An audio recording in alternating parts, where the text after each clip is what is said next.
कबल Peshawar traffic police ने ये दावा किया था कि जेली पुलिस एहलकार जो कि हैदराबाद रिंग रोड के ऊपर रिश्वत लेते हैं, उनको हमने गिरफ़्तार किया, वर्दियों में गिरफ़्तार किया। यहाँ पर वो लोग पेशावर प्रेस क्लब आए हैं अपने दोस्तों के हमरा, साथियों के हमरा। जाहिद हमारे साथ मौजूद है जिस पर तशद्दुद भी किया गया, इन पर FIR काटी गई।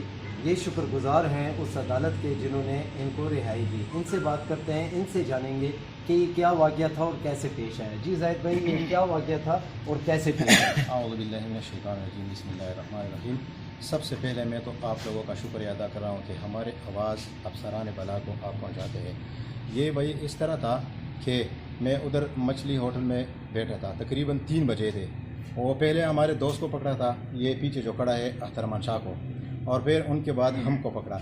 जब पकड़ा तो उधर हैदराबाद ट्रैफिक DSP का उधर पे अपना दफ्तर है, जाज चौक से आगे, तो उधर पे हमको पहुंचाया। जब पहुंचाया तो तशद्दुद कर दिया, इतना तशद्दुद कर दिया कि मैं आपको क्या बताऊं। वो मैंने आपको बताया भी, वो पिक्चर इंशाल्लाह मैं आपको सेंड कर देता हूँ। तो तशद्दुद के बाद उन्होंने हमारे कपड़े उतार कर सरकारी वर्दी पहना दी गई।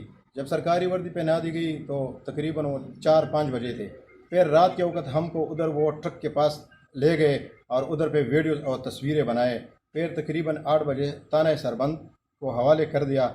जब रात गुजरा तो अल्लाह ताला की फ़ज़ल से और उस जज की मदद से, तो उस जज ने जब हमको देखा, वो ज़ख्म दिखाए, तो उन्होंने फ़ौरन रिहाई का हुक्म दे दिया और इनको कह दिया कि इनको छोड़ दे। तो बस यही सारा माजरा था जब मैंने आपको बयान किया। हम अफसरान बला, CCPO, IG, CTO traffic, chief justice से इंसाफ मांगते हैं और इन बंदे को DSP ट्रैफिक हैदराबाद सर्कल शहनशाह और हारून के ख़िलाफ़ कानूनी कार्रवाई की जाए और यहाँ से फ़ौरन बरतरफ किया जाए। शुक्रिया। जाहिद का ये कहना है कि शहनशाह पे महकमाना कार्रवाई की जाए और इसे ज़िला बदर कर दिया जाए या सूबा बदर कर दिया जाए, क्योंकि ये आए रोज़ यहाँ पर गाड़ियों के मालकान को, टैक्सी मालकान को यहाँ रिश्वत लेता है और यहाँ लोगों को तंग किया जाता है। आमिर अली शाह को इजाज़त दें। अल्लाह।